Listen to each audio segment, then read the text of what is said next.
মানুষ দিনের শেষে প্রতারণা করে, বিশ্বাস ভাঙে, আবার নির্লজ্জের মতো সেটাকে জাস্টিফাই করতে চায় বিভিন্ন রকম বাহানা দিয়ে।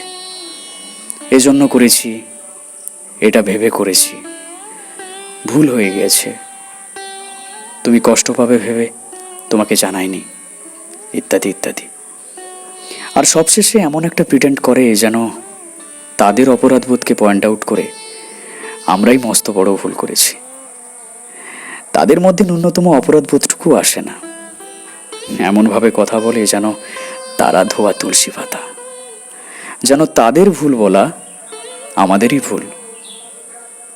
একটা মিথ্যা ঢাকতে হাজারটা মিথ্যা কথা বলে, মিথ্যা কথা বলতে নিজের দোষকে কভার আপ করে। আসলে কি বলুন তো, ইচ্ছাকৃত ভুলের না কোনো জাস্টিফিকেশন হয় না। যেটা ভুল সেটা ভুলই। হ্যাঁ, কেউ যদি ভুল করে তাহলে মেনে নেওয়া যায়, কিন্তু জেনে শুনে অন্যের বিশ্বাস ভাঙা, অন্যকে ঠকানো, এটা ঠিক নয়। আসলে ইচ্ছাকৃত ভুলের কোনো ক্ষমা হয় না।